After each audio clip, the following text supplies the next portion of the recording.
多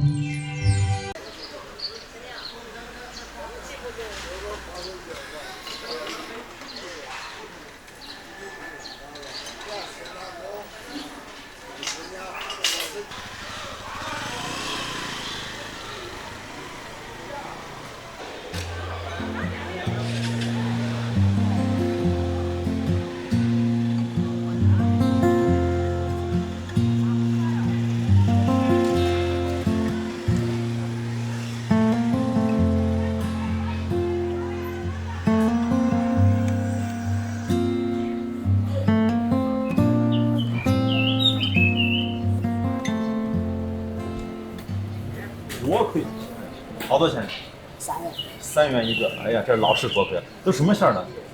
这个是椒盐的，那个是红糖的。哦，就2个馅儿是吧？这个没馅儿。哦，这个没馅儿。先给我来一个红糖的。啊，我一会儿再来俩这个带走。哎呦，刚出锅热的，看这个糖都溢出来了，这糖火烧，撕开看一看啊。哇，这一看就是老面发酵的啊。嘿，你看这糖。好家伙，这看着就好吃啊！这是老面的是吧？老面好吃。1个还是2个糖的？哦，我就听说你们是老店，刚刚过来尝尝。老面好，我不用小面。2个糖的。打烧面打了多少年了83年？83年，哎呦，42年了。 42年了。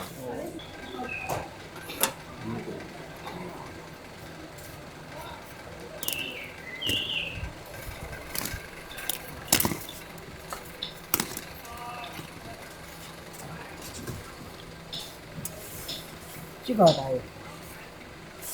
要一个。一个啊？啊。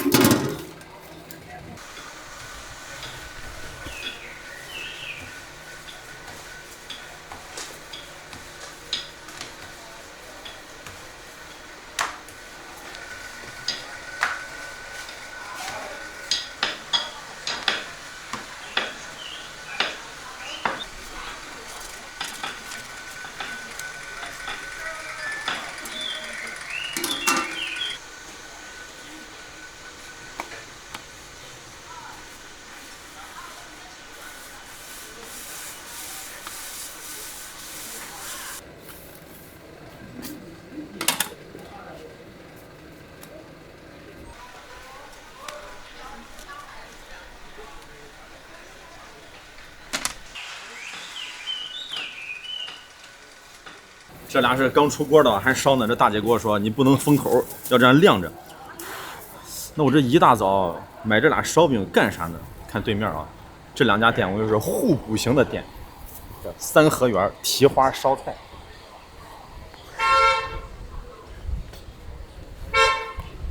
蹄花有，你们几位？2位。几个蹄花？我坐这儿。先来1个蹄花。凉拌鸡是不是？我看还有啥？凉拌鸡。还有啥？凉拌肘子有是吧？有肘子，肥肠。来个蹄花，来个凉拌肘子，再来个粉蒸牛肉啊，再来个这个凉拌菜。小菜是自己拼的。这个是红烧肥肠。这个不错，来红烧肥肠。来个红烧肥肠。一个蹄花，一个凉拌块肉。哦，这是回锅肉。哦，你们是提前炒好的。哎，我们大锅回锅肉。再给我来个这个。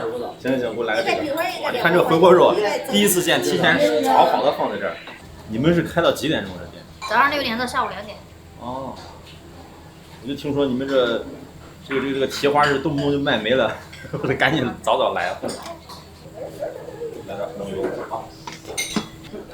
回锅肉也要吃瘦一点还是肥一点？都可以适中吧。哇，你看这油，这个菜有特色，直接炒好了的。看这一大锅，这个是第2天是吧？哦，明天的。现在是生的，明天的。这一天能做多少？就这么多。看收多少卖多少，做多少卖多少。就是除了这个蹄花，是不是还有肘子？对，这个是肘子，里边这个就是肘子。哦，这就是肘子。对。你来晚了只有肘子了，这来早。这么多。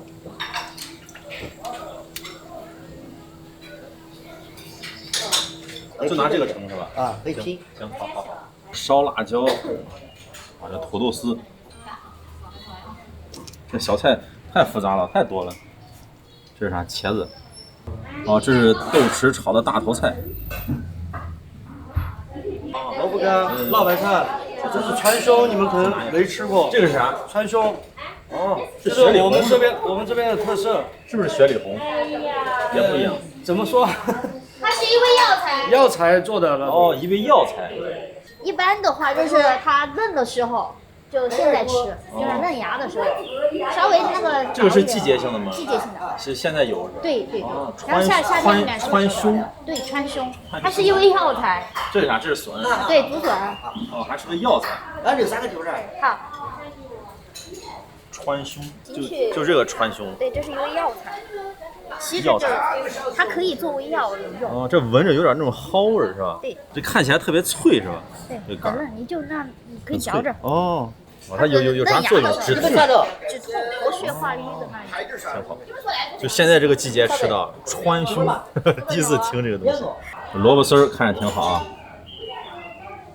迷失在小菜里啊，这啥都挺好。豇豆还有蒜，还有自己炒的，酸的青菜，然后我们自己泡自己做的。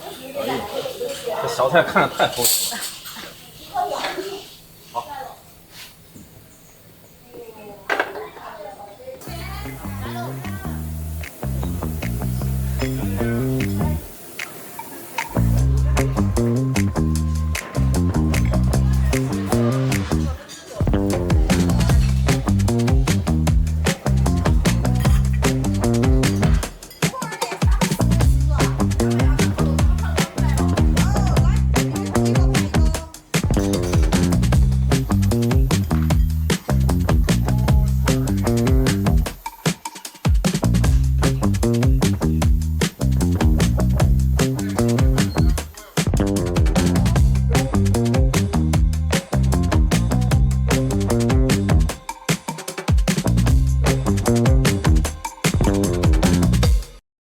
菜上齐，你看它都是小碗小盘的，但是看着非常的丰盛。这一桌子你别小看啊，这个川菜里头炒拌蒸炖烧全齐活。他家就是炖菜蒸菜啊，这就是炖的炖蹄花，然后蒸的呢就这个粉蒸的这个粉蒸牛肉，还有这个是烧的烧肥肠，然后拌呢这就是拌，这就是炒菜啊。不过他家这个炒的回锅肉是提前炒好的，特别有特色。先吃哪个？先吃这个招牌的。看这个蹄花啊，咚咚咚，这个感觉哇，好烂乎。先来口汤啊，这个汤是比较清淡的，有些这个蹄花，它这个汤它是比较浑，大多数是浑的，它这个就比较清淡。看这个汤是接近于清汤，但是呢也很有味道，关键它里头还有点辣辣的感觉，应该是姜还是胡椒。吃蹄花咋吃啊？教给大家如何正确的吃蹄花，不能说正确吧，就是方便的。你看，再拿个碗。哦，因为它这个第一容易烂，第二呢它还有个蘸料。你看这个就可以单独喝汤了，里头还有这豆。2个碗一看就尽显专业啊。本身是你这样拿着蘸着吃啊，但是你往上一淋，这个感觉就来了。他家这个蘸碟啊也是有特色的，它没有红油，你看是这样子的，青辣椒，然后酱油还有蒜，很清香的这种青椒的味道。先来一口啊，看这个皮揭开，你看底下非常的软烂软糯。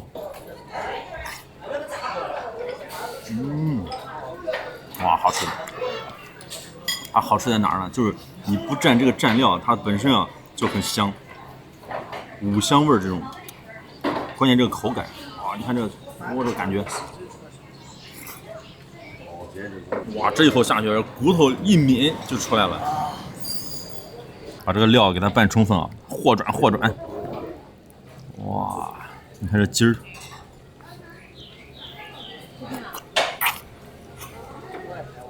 这块棒，这块全部是筋儿，还有里头的肉。这份尽量先2回。他主要是刷不了这点刷。太满足了。这就是为啥要分开。你看，一边吃肉，咱一边还能喝汤。黄豆炖猪蹄儿。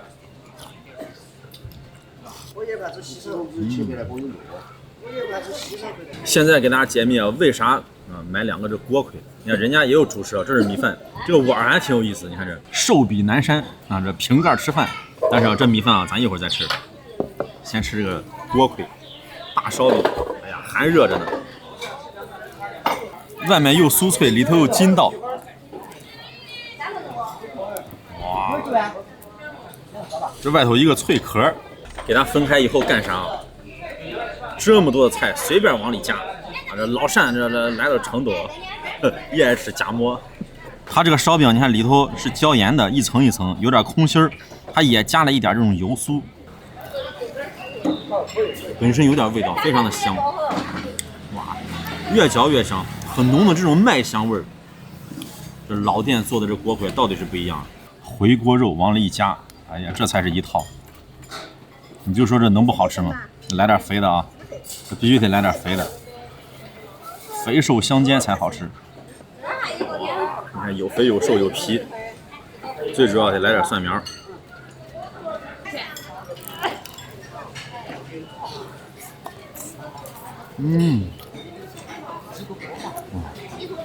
豆豉的香味非常足，然后就蒜苗味，最后是这种油香油香的肉香味，好吃好吃。这一口它咬中间，中间有肉。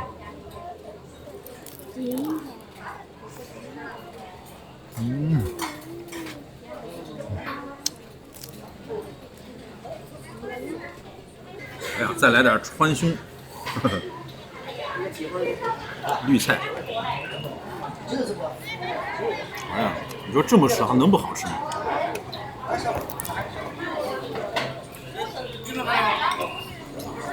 有点吃嫩，这小菜啊调的真地道，每一个都好吃。我就说你中间没有这个肉，光拿这个烧饼啊，然后夹着小菜都好吃。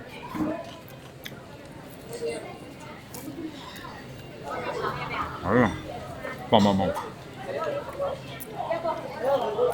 你看，有饼，有肉，有菜，还有汤，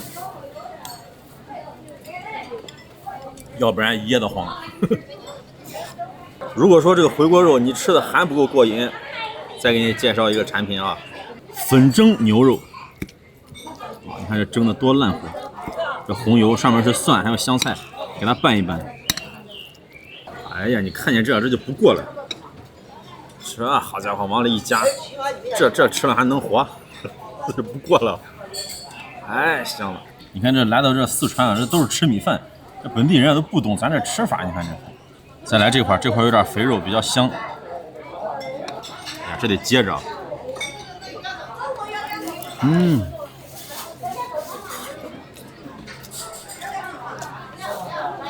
哎呀，我的妈呀，太好吃了！哎，这周围啊全是这居民区，我要住在楼上，每天下来我就得吃这，每天一个这个粉蒸牛肉夹馍。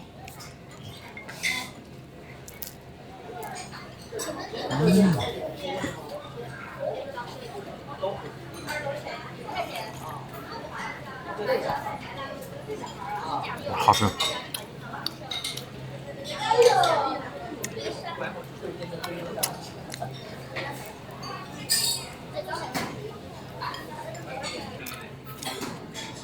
哎呀，好吃好吃，就有点噎。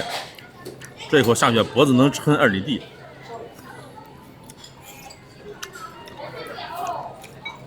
我这凉拌茄子也好吃。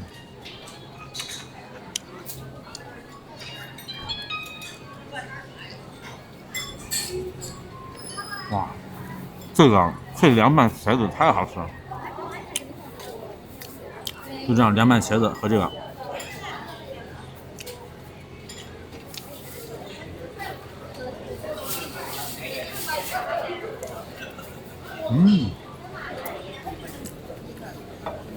吃的满嘴流油啊！香，太香了，不亚于这个西安肉夹馍，辣汁肉夹馍。吃完馍啊，现在咱上米饭啊，凉拌肘子。这个凉拌肘子上面这个蘸料就和这个蹄花是一样，不过人家加了红油。哦呦，看底下这看着太过瘾了。哇，你看这滴着油香不香？往米饭上一盖，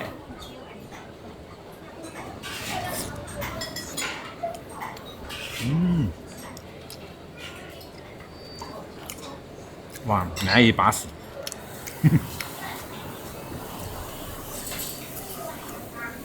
哇，这个汁儿太好吃了，来点里头的葱花和豆。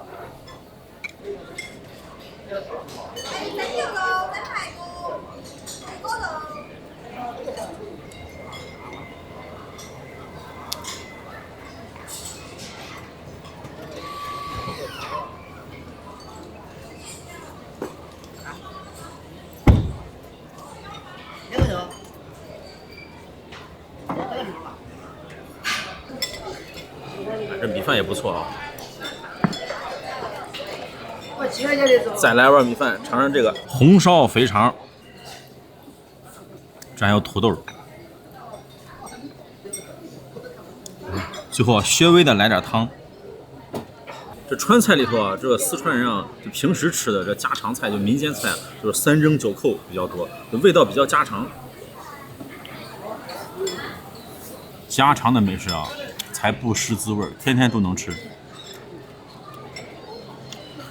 尤其这种蒸菜。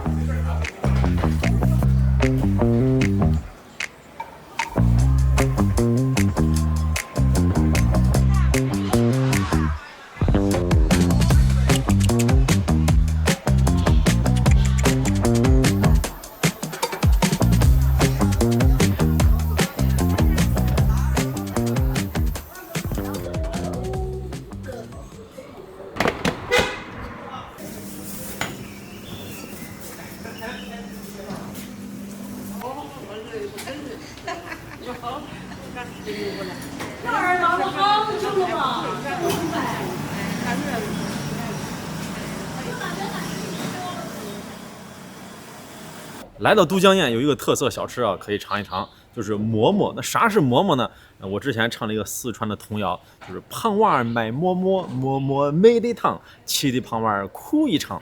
这个馍馍没糖，气的胖娃儿都哭了。这馍馍到底是啥呢？来尝一尝。你看我对面有个老店，陶大姐馍馍店。这个馍馍可得有糖，不然我也得哭。陶大姐馍馍。啊，有啥馍馍现在？就是玉米豆浆馍馍，有玉米的有没？有玉米窝窝头。这个是豆浆馍馍。啊，那个是无糖的。哦，这个是无糖，哦，这个是有糖的。你看那是胖娃买错了，你知道吧？得买有糖的。给我来2个这个有糖的。那你马上吃吗？啊，我拿着就吃了。这个是啥面的？玉米面。这个是玉米窝窝头。哦，再来一个玉米窝窝头，3个，一共多少钱？一共5块5。5块5是吧？行。你看这多好，还有个桌子专门为我准备的，尝尝。这就是馍馍本馍，这个头还挺大呀。这是玉米皮儿。哎呀，一股啥味儿啊？我说就是那个豆浆味儿，很瓷实，但是摁着也挺软的。我本来以为有豆渣呢，这个大姐说啊是没有豆渣，是豆浆和米在一块儿。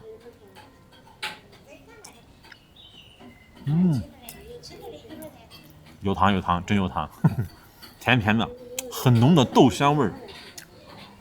哇，这玩意儿好吃，怪不得这胖娃啊，捡了铜钱非要买这玩意儿。就看着很普通是吧？但是我跟你说，它这个口感啊，暄软之中还有弹性。来了都江堰一定尝一尝，这比看起来和你想象中要好吃多了。这个味儿啊，就是无法言说，反正就是香。好吃。看，是不是非常的精致？加上这个颜色，这就是粗粮美食。这也好吃。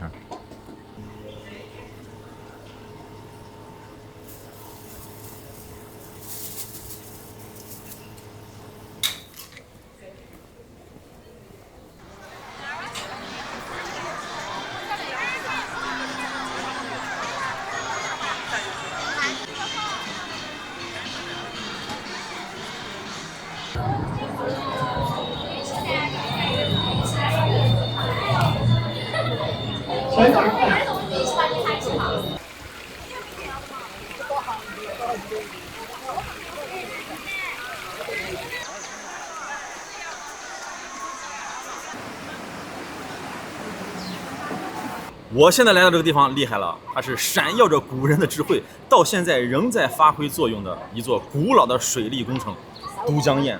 啊，你听这名字啊，从小听到大，这都江堰听着这名字就有分量。这个都江堰啊，修建于战国时期，是秦国派李冰来到蜀地啊当太守，他来这儿为了治理岷江而修的。可以说啊，正是因为有了都江堰这个水利工程，才使得成都平原变成了沃野千里的天府之都。站在这儿，这个景色真挺好。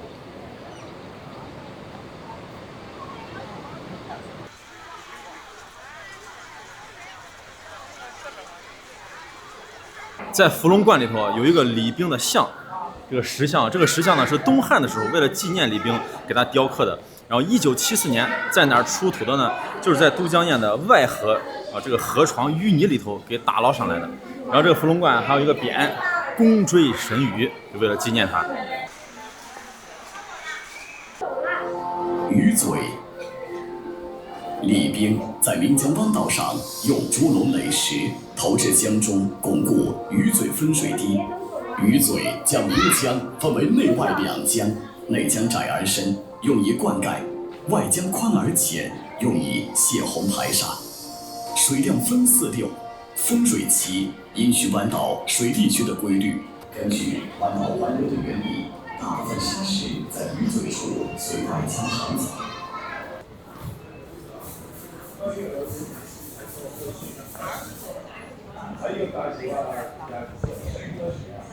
很多人来到都江堰逛完之后觉得，哎，这也没啥意思，就很一般嘛。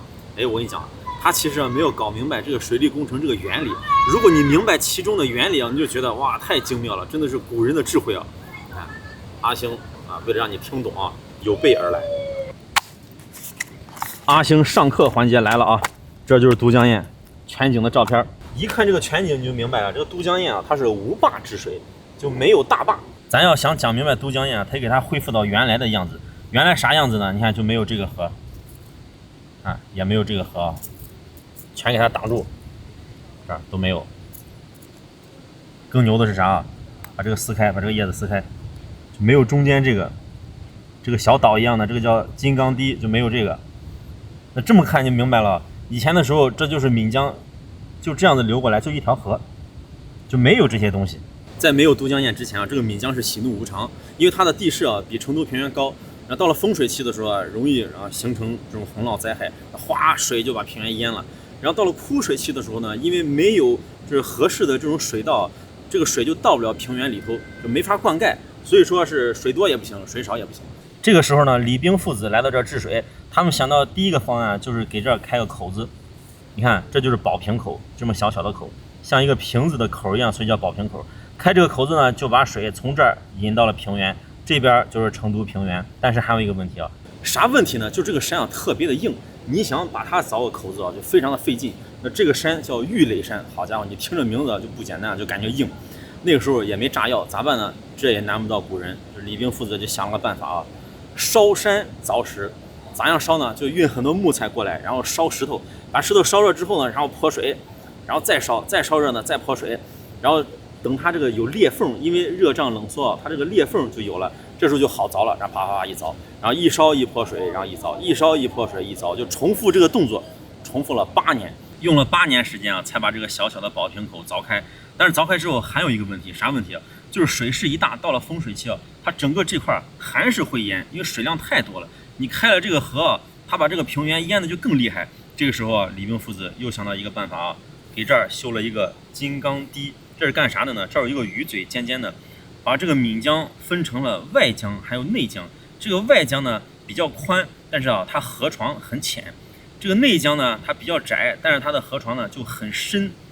这样有啥好处呢？就是它不管丰水期还是枯水期啊，它都能够保证这个内江用于灌溉平原的这个内江的水啊，它的流量是合适的。为啥？你看啊，这就是著名的4流分水。它外江它比较宽，但是河床很浅。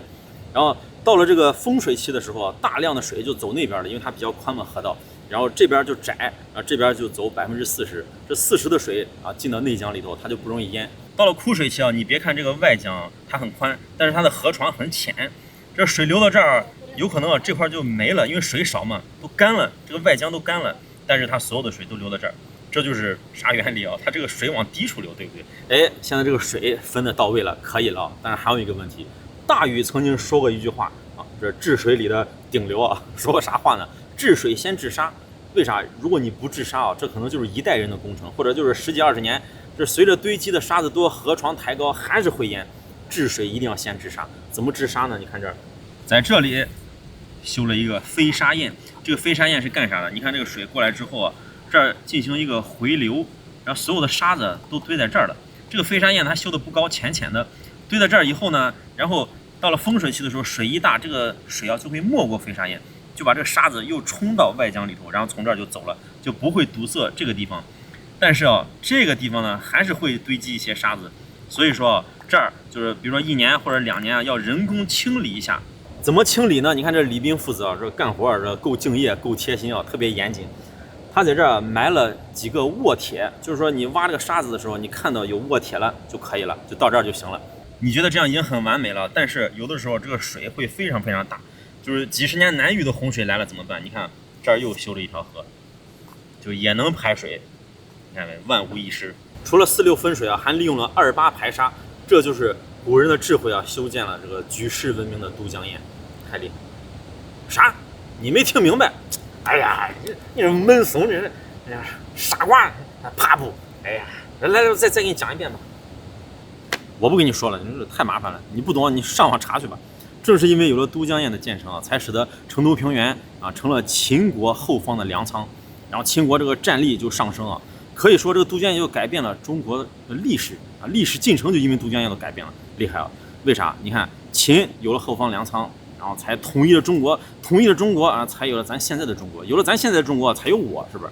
要不然就没我了。那有了我，那我才能来到都江堰这儿，然后给大家拍啊。正是因为有了都江堰啊，才统一了中国，有了新中国，然后才有了我，然后有了我才到这儿拍，这就是一个循环。李冰父子啊，最大的贡献可以说啊，就是成就了我和都江堰。哎，这不简单啊！这段应该写到这个票上，是不是？写到简介里头。哎，要把我这段写进去啊，这完美闭环。我说这票少说还得多卖8块。咱讲完这个科学原理还有文化知识，再讲点你爱听的啥呢？就比较玄幻的。这阿星说书环节来了啊！你看啊，在民间有一种说法，就说这个都江堰它不是李冰修的，那么是谁修的呢？我专门翻了一下这个资料，就《四川简史》里头有一段话是这么说的，就说这个李冰啊修都江堰，他是在古蜀国开明王朝治水的基础上修的。而且这个历史上对于李冰这个人啊，就描写这个资料文献就很少。这第一次提到就是司马迁在《史记》里头，他写到是蜀守兵，就是管理蜀地的啊这么一个人啊，叫兵，没有姓。那这个姓李啊是谁给加的呢？就是班固在《汉书》里头给他加了个姓，叫李冰。这就有意思了。你看啊，首先啊对他这个资料描述比较少，还有呢就是又给后边加了个姓啊，所以说就感觉可能对李冰这个人描述不是很准确。那么到底是谁修的呢？古蜀国的国王啊，叫啥？叫鳖灵。那这个人啊就厉害了，他是治水能手啊。这个人啊，在历史上这个传说他是一个半人半仙这么一个人，是一个道家这么一个人，会法术，治理了很多地方的这种洪涝灾害啊，治水很厉害。这个人叫鳖灵，咱把这个名字啊读快一点，你听啊，鳖灵。这个鳖灵难道就是冰难道就是鳖灵？好家伙，这就有意思了啊！哎呀，我就想会不会这司马迁来这儿调查资料的时候，然后遇到一个这村里这农户这娘娘正在这种地呢，然后就问，哎，咱这个都江堰是谁修的？这水利工程这么厉害？他说，哎呀，是鳖灵，这四川话是鳖灵。他听了啊，是兵是吧？啊，我知道了。然后蜀守兵，当然啊，咱这个是民间谣传啊，人家正史还有这种官方资料，人家就是说就是李冰修的，因为这个《史记》里头记的就是蜀守兵嘛，就是蜀地的这个太守李冰。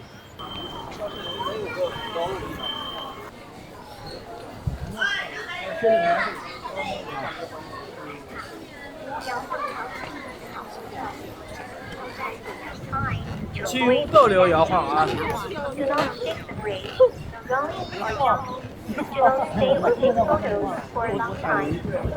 刚才这个上桥的时候，这个导游就说上桥以后脚岔开。我说啥叫脚岔开？看它上面不稳。Welcome to Dujiangyan Scenic Area.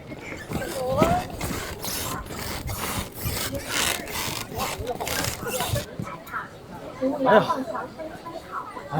这么点桥，走的我想晕啊！这会儿这脑子这样晃，这早上刚吃的这蹄花都想哕出来。哎，这有人故意的，你看是故意晃。这儿就是宝瓶头啊，这底下这水挺蓝，所有的水啊进入这个成都平原都是从这儿进去的。这就是写着宝瓶口。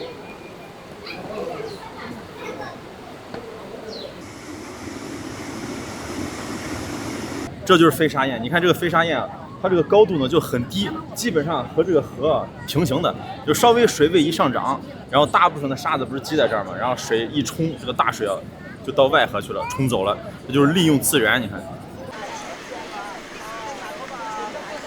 这就是外江，它是又宽又浅，这个河床啊都快看到了。就算是这儿的水要干了，你看它那边内河也有水，这就是浅，那就是深。这里就是鱼嘴儿啊，一回头啊全是人，啥看不见。然后它这个鱼嘴儿就尖尖的，然后把岷江分成了这边是外江，这边是内江。来看一下，挤一挤。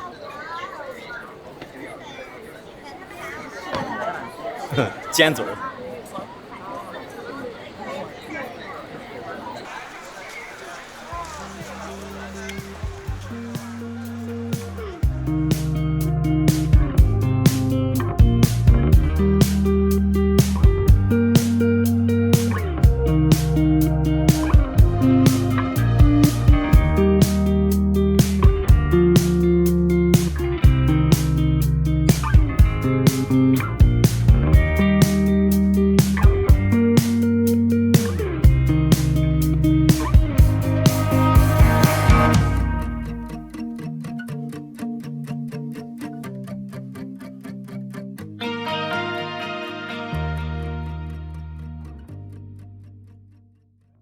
来到都江堰，除了看都江堰的水，还要吃都江堰的鱼啊！当年李冰都说啊，这里的鱼啊真鲜呀！你看，咱来的这家店是个老店，在当地是小有名气。川江鱼子，这边也是，这边也是。两位，这边吗？只能坐对面了是吧？现在这边没地方。八号就左边怎么样？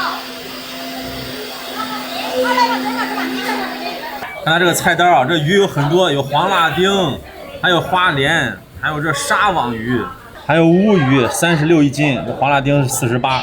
咱点个这个肥肠，28一份啊，吃个肥肠鱼。还有这个沙网鱼，我听说来都江堰要吃这个沙网鱼，28一份。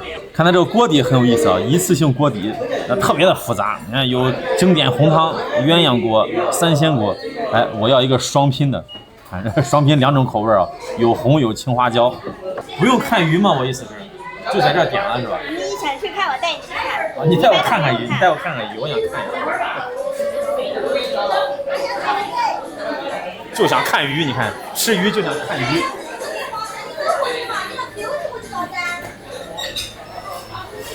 哦，在这儿了。这是黄辣丁是吧？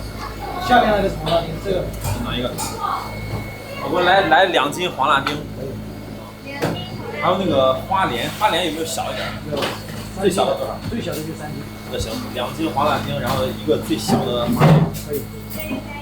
这个啥鱼？沙网鱼。沙网。啊，对。这个可以油炸是吧？对，那个有油炸的。油炸，那给我来一个油炸沙网。可以。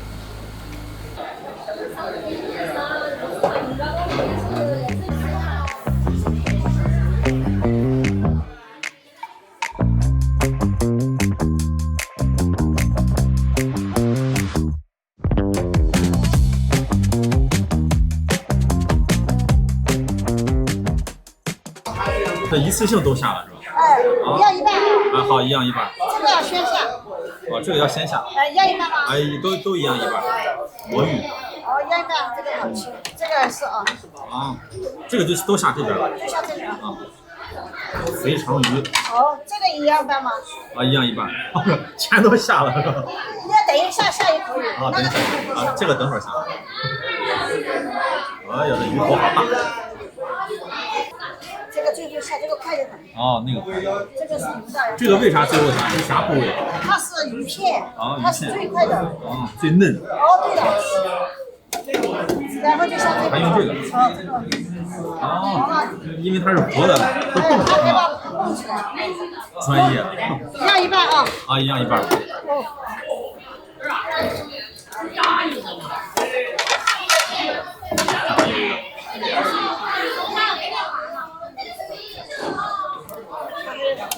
倒了一个，你看。好，要多久？几分钟？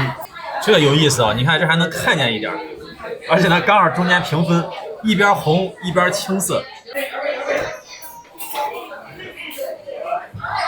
啊，这就好了。刷不动了，这个去了。这个等一下吧，煮起来就。好嘞，好嘞，开锅。这锅里头煮着鱼，咱再尝尝这个炸的小黄鱼，炸的沙网鱼，感觉酥酥脆脆的，直接顺头嚼就行了。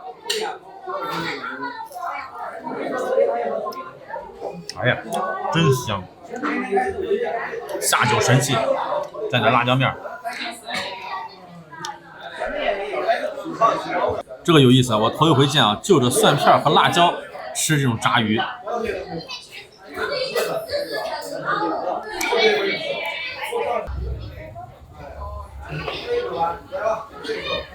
我还点了一个粉儿，还没吃。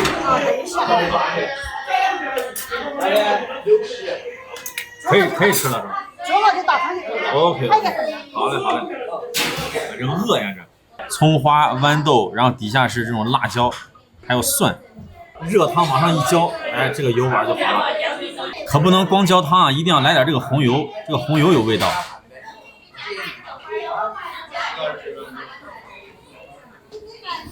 秘制料碗，再把这个蘸料搅一搅，和转啊，这在成都叫原汤蘸碟。它这个鱼啊煮好以后就关火了，直接吃。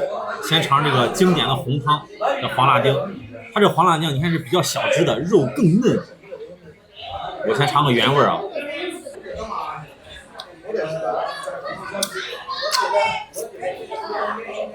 哎呀，你看这上面薄薄的一层油啊，我没想到这个汤底的味道非常非常重，又麻又辣。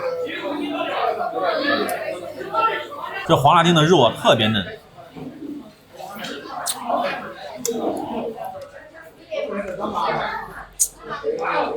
入口就化了，一抿这个肉就下来。吃鱼之前啊，我先把这个外套脱了。我看见这个红油，我说害怕。这白衣服真是，这洗都不好洗。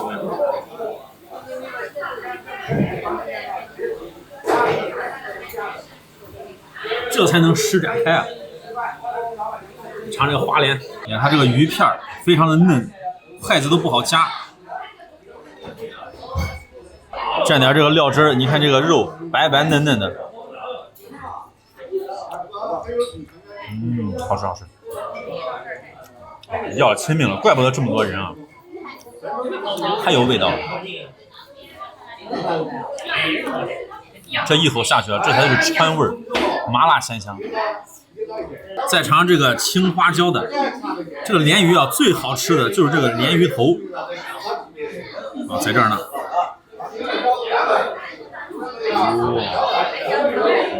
哎呀，鲢鱼头为啥好吃啊？它有好多胶质，吃起来又香，口感又滑嫩。它这个底味啊，就是麻麻的酸菜这个味道。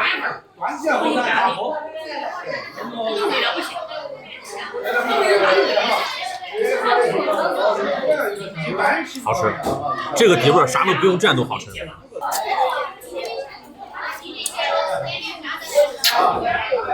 这个鱼啊有多嫩，稍微一夹都碎掉了。这个鱼啊，就是你不爱吃鱼的人，你来这也能喜欢。为啥？因为它这个鱼很新鲜，没有任何的鱼腥味儿，你吃到的味道都是鲜香麻辣这个锅底的味道，味道好。但这个环境啊，就是一般的这种苍蝇馆吧，特别的吵，人多。谢谢。再尝一下这个肥肠。这个肥肠啊，在成都的火锅界里头可以说是一个万能搭配。就这儿人啊，太喜欢肥肠这个鲜味了。你看啊，有肥肠鱼、肥肠鸡、什么肥肠蹄花、肥肠等等等等，肥肠排骨啊，各种搭配。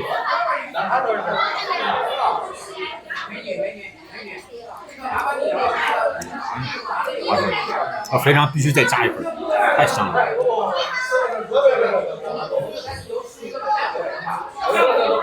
这这个鱼啊本身就够鲜了，在里头再放上这个肥肠就更鲜，鲜上加鲜。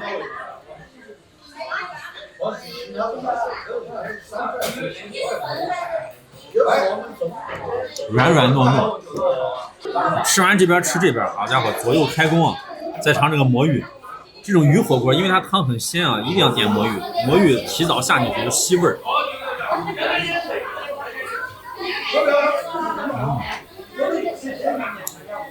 你吃这个魔芋啊，就等于喝了一口这个汤，我跟你说，味道非常的浓。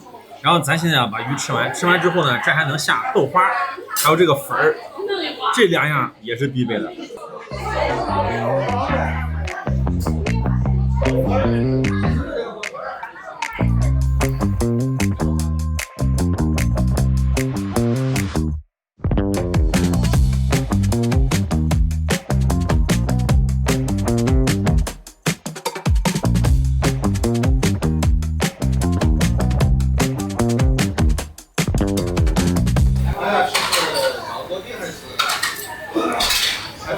哇，这豆花啊，非常的香，一股很浓的豆香味儿，然后软软绵绵。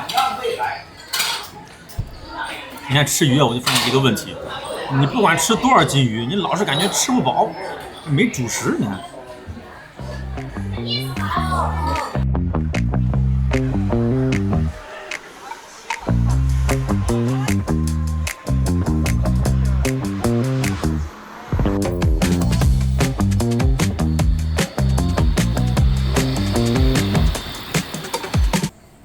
双椒牛肉面，细细的剪面条，拼命的和转啊，和转和转。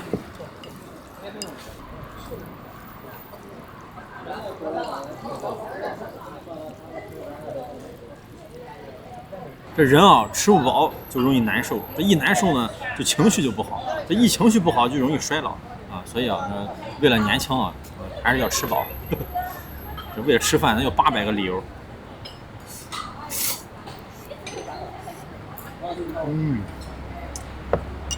啊，香。